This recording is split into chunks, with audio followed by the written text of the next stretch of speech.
I didn't fall in love with a monster. I fell in love with someone who felt safe, calm, and deeply attentive. Someone who listened in a way that made me feel like I finally mattered. He remembered small details, repeated my words back to me, and reacted with empathy that felt rare. He wasn't dramatic or loud, and he didn't rush things. That patience made me trust him. I felt chosen, understood, and emotionally held. And because everything felt gentle, I lowered my guard without realizing it. At first, his interest felt flattering. He wanted to know where I was, who I was with, and what I was thinking. And when I spoke about my past, he listened closely, almost intensely, as if every detail mattered. I thought that meant he cared. I didn't notice that he was learning me, mapping my fears, my insecurities, and my emotional soft spots. I mistook attention for safety, and that became the opening. Slowly, he became central to my emotional life. He was the first person I texted in the morning, and the last voice I heard at night. When something good happened, I wanted to tell him. And when something went wrong, I needed his reassurance. It didn't feel like dependence. It felt like connection.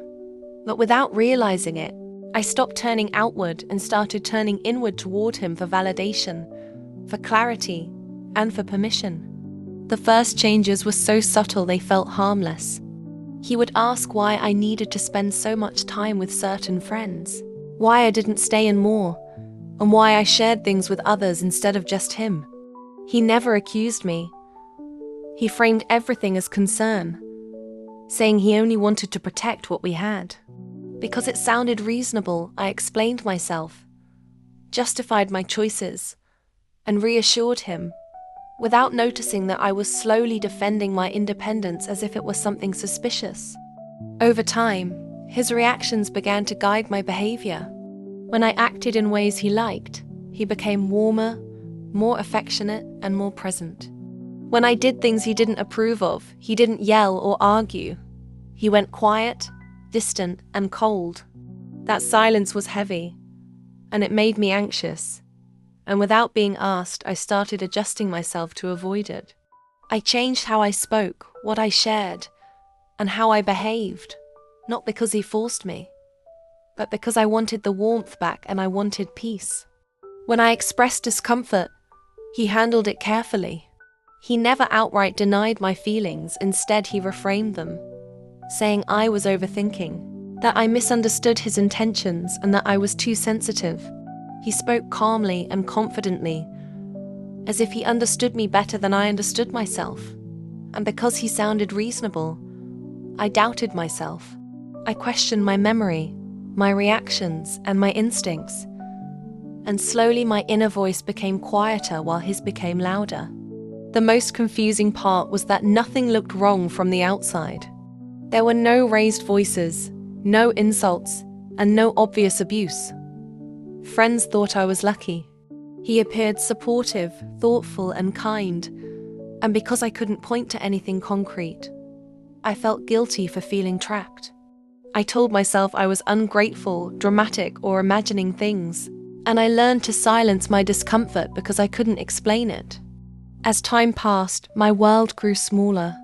I stopped sharing parts of myself that might cause tension, stopped questioning decisions, and stopped trusting my emotional reactions. I became careful, cautious, and constantly aware of his mood. I didn't feel like myself anymore, but I couldn't remember when that change happened. It wasn't sudden. It was gradual, and that made it harder to see. He often reminded me of how much he did for me, how patient he was, and how others wouldn't understand me the way he did. He framed himself as the only one who truly cared, and that made the idea of leaving feel terrifying. I wasn't just afraid of losing him. I was afraid of losing my sense of stability, my emotional anchor, and the person I had slowly handed my confidence to.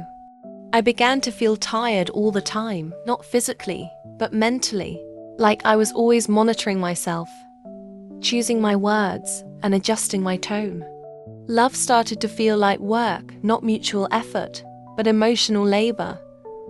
And yet I stayed, because nothing felt bad enough to justify leaving, and because part of me still believed that if I tried harder, things would go back to how they were in the beginning.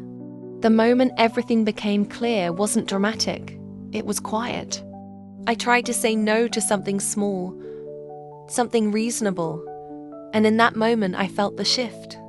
The warmth disappeared instantly, the affection vanished, and his care became conditional. And for the first time I understood that what I thought was love was actually influence. I wasn't choosing freely anymore. I was reacting, adjusting, and complying. That was when I realized something important. Control doesn't always come through force. Sometimes it comes through affection, through silence, and through emotional pressure so subtle you don't notice it until you've already changed.